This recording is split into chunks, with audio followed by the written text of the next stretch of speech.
Quando Deus fala.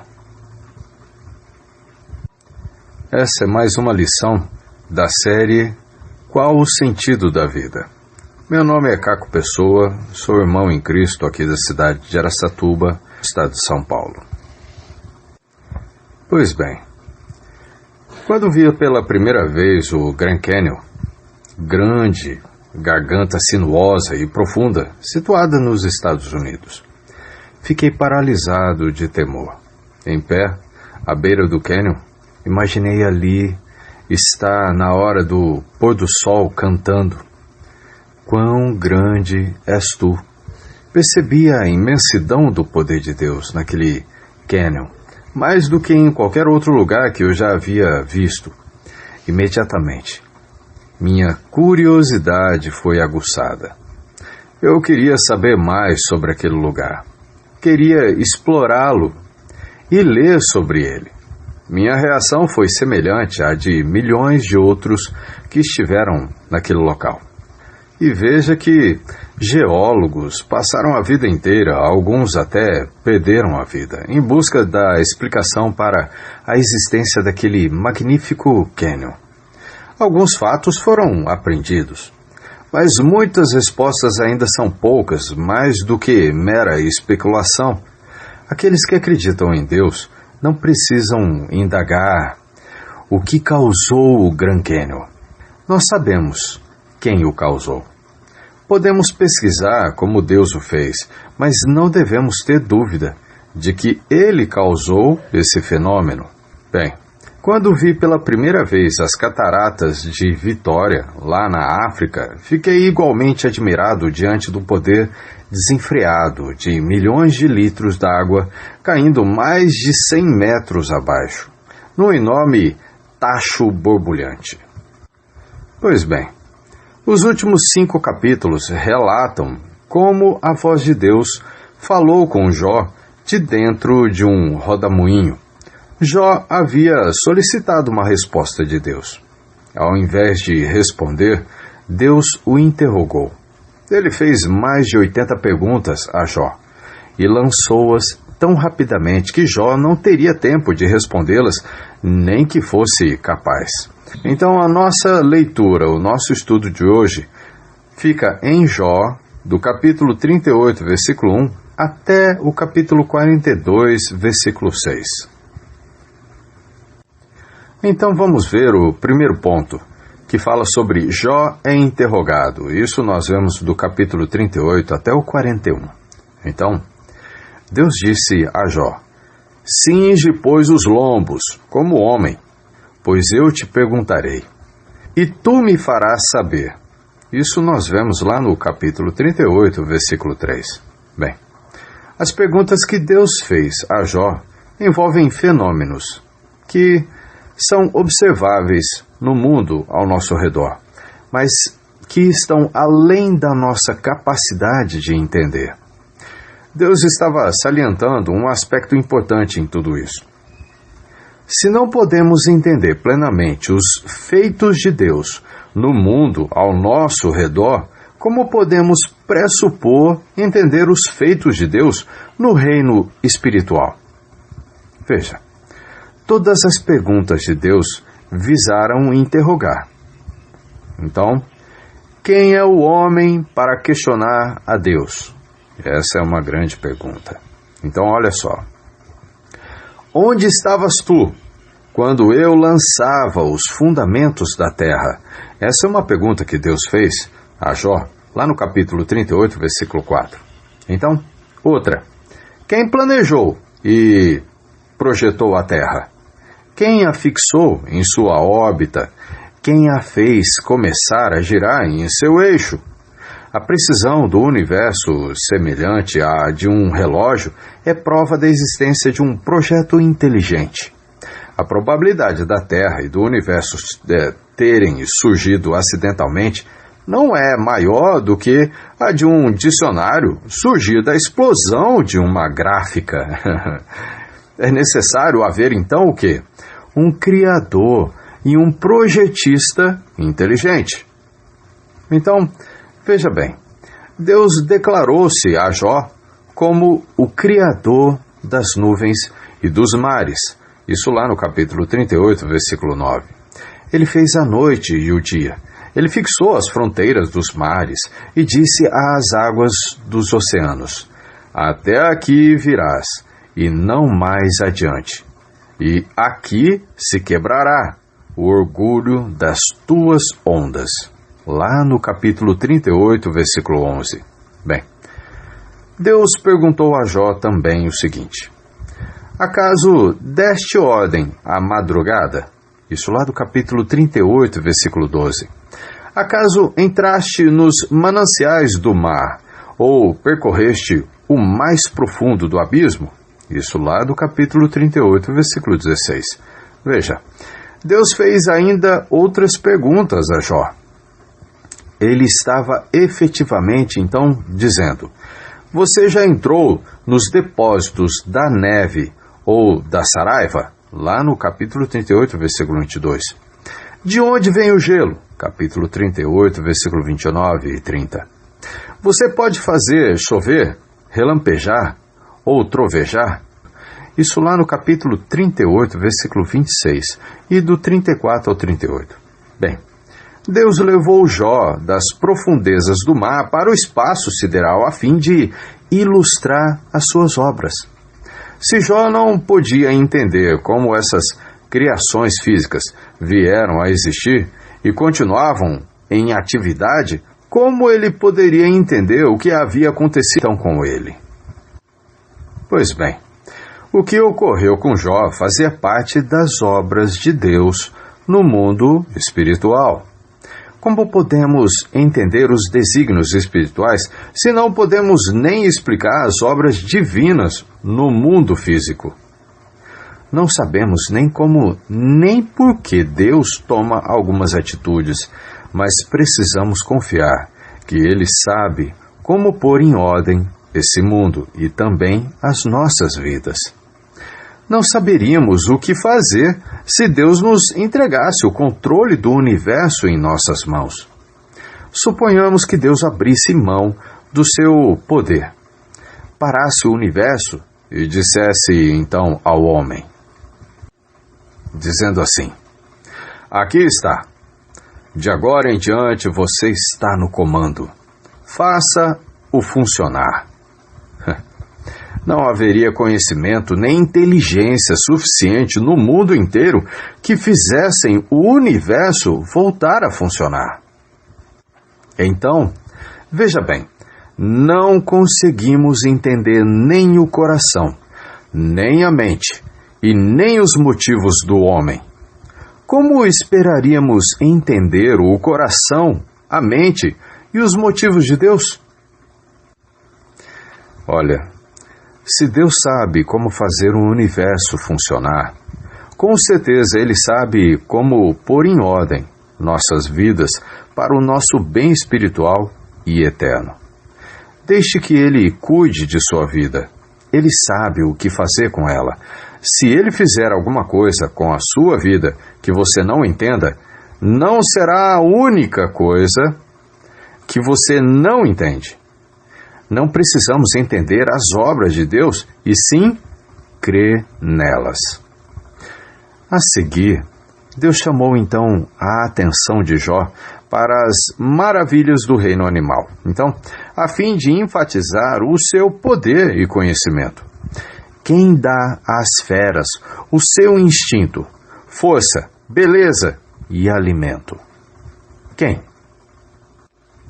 E outra, quem pode caçar a presa para o leão ou saciar o apetite dos leõezinhos? Quem pode prover alimento para os corvos? Isso nós vemos lá no capítulo 38, versículo 39 até o 41. Então, quando as cabras monteses têm seus filhotes, quando é? Por que os cervos permanecem com seus pais até certa idade e depois partem sem voltar nunca mais? Isso lá no 39, versículo 1 até o 4. Quem fez o jumento selvagem e deu-lhe liberdade? Porque o boi selvagem, talvez o búfalo, que a gente poderia dizer, não pode ser domesticado, para arar a terra. Isso lá no 39, versículo 5 até o 12. Confrontado com o interrogatório de Deus, Jó começou a se dar conta de como o homem sabe tão pouco sobre Deus. Agora veja, Deus então virou-se para falar sobre a avestruz, lá do 39, versículo 13 até o 18, dizendo assim: porque a avestruz é tão imprudente a ponto de deixar seus ovos na areia, onde humanos ou animais selvagens podem pisar e esmagá-los? Porque ela ignora seus filhotes como se nem fossem seus. Deus privou essa ave de inteligência, mas nem por isso deixou de suprir-lhe as necessidades. Um talento que ela possui é a habilidade de correr mais do que o cavalo mais veloz. Agora, e por falar em cavalo, quem lhe deu força e instinto para a batalha? Isso lá do 39, versículo 19 até o 25. Porque o falcão e a águia voam alto até as montanhas para ali fazer o seu ninho. Quem deu a esses pássaros olhos tão aguçados que avistam a presa dessa distância tão grande? Como eles têm o instinto de ir até onde estão os cadáveres? Isso lá do 39, versículo 26 ao 30. Deus deu às suas criaturas instintos que não podemos compreender. À medida que o interrogatório continuou, Deus disse então para Jó avaliar o hipopótamo, ou no caso o rinoceronte, ou alguma criatura do porte do tamanho de um elefante. Ele come grama, como um boi, mas possui grande força. Seus ossos são como barra de ferro. Ele é o animal mais feroz de todos que Deus criou. Ele se deita à sombra dos lotos e dos salgueiros do ribeiro. É tão grande que é capaz de praticamente beber o rio. Ninguém consegue lhe meter um laço pelo nariz ou levá-lo embora. Quem teria criado um animal como esse, senão aquele que é o Todo-Poderoso? Isso lá no capítulo 14, ou melhor, no capítulo 40, versículo 15 até o 24 diz isso. Agora, veja que Jó foi instruído também para avaliar também o crocodilo, ou no caso, em outras versões da Bíblia, vocês vão encontrar com a palavra Leviatã, uma espécie talvez extinta. O capítulo 41 se dedica à descrição desse feroz animal aquático.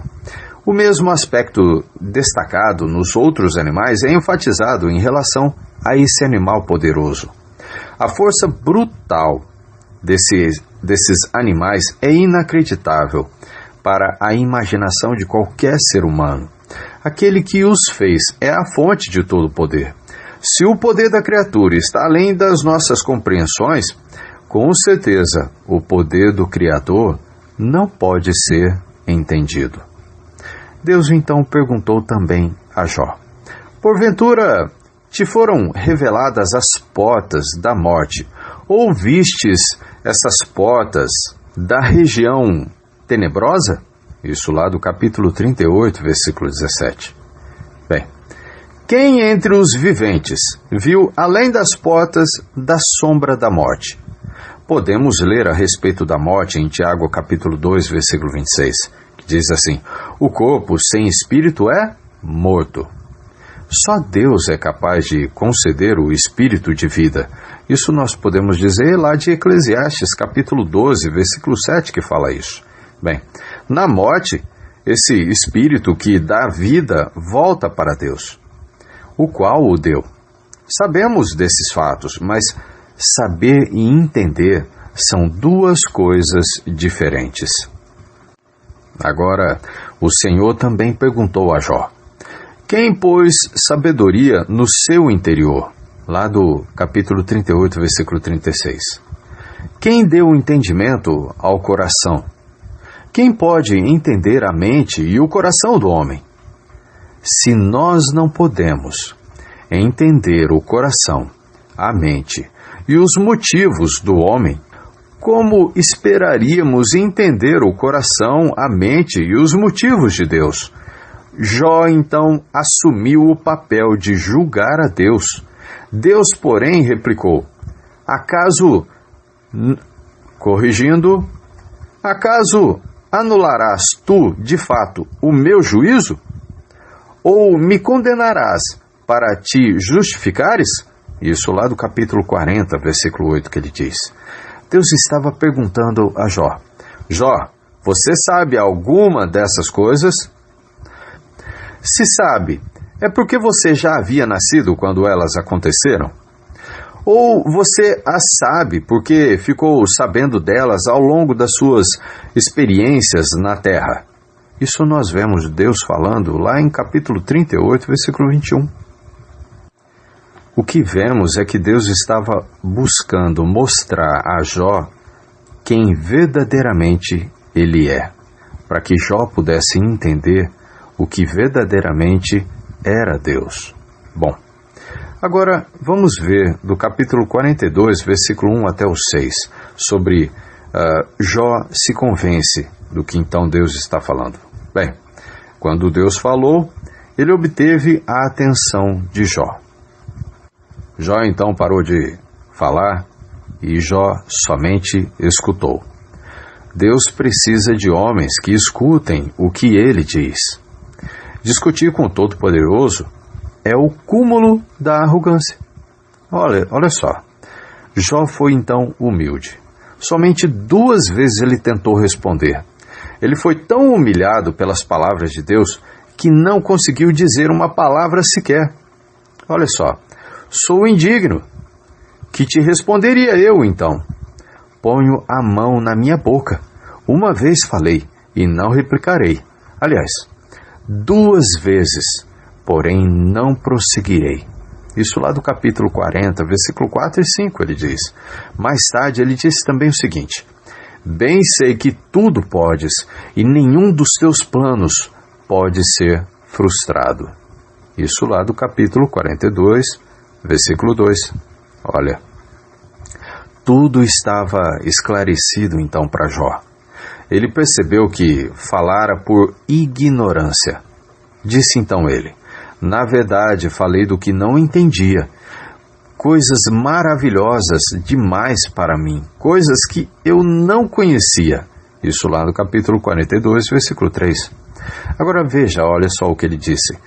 Eu te conhecia só de ouvir, mas agora os meus olhos te veem. Isso lá do capítulo 42, versículo 5. Bem, Jó viu quem ele era. Tal como Isaías, capítulo 6, versículo 5, diz, Jó viu quem ele era quando viu Deus. Ele disse o seguinte: sou indigno, lá do capítulo 40, versículo 4. E, por isso, me abomino e me arrependo no pó e nas cinzas. Capítulo 42, versículo 6. O propósito, então, de Deus havia sido, então, atingido. Então, vamos concluir. Jó já havia sido um homem bom. Mas nenhum homem é tão bom que não possa ser aperfeiçoado. O inquérito de apuração de Jó tornou-o um homem melhor. Sua atitude sofreu uma tremenda mudança. Jó estava inocentado. Deus não se agradou com os 3 amigos de Jó, porque eles não o representaram devidamente. Isso lá no capítulo 42, versículo 7. Ele os mandou oferecer sacrifícios de expiação pelos seus pecados e para pedirem que Jó orasse por eles. Capítulo 42, versículo 8. Eles fizeram conforme o Senhor lhes ordenara. Lemos a seguir então o seguinte, lá do 42, versículo 9. E o Senhor aceitou a oração de Jó. Bem, qualquer um que analisar seriamente o discurso de Deus a Jó, ficará impressionado com as evidências do seu poder. Apesar de ter sido escrito milhares de anos atrás, esse discurso ainda constitui um tratado sobre a existência de Deus. Hoje, Deus ainda fala através da natureza. Vemos evidências do seu poder criativo por toda a parte. A mudança de estações, o desabrochar das flores e até a vida dos animais e insetos evidenciam um plano, um desígnio. Podemos então dizer que as evidências de um plano são mais convincentes quando reconhecemos que elas mantiveram-se consistentes desde os dias de Jó. As mesmas evidências que convenceram Jó do poder de Deus ainda estão aqui.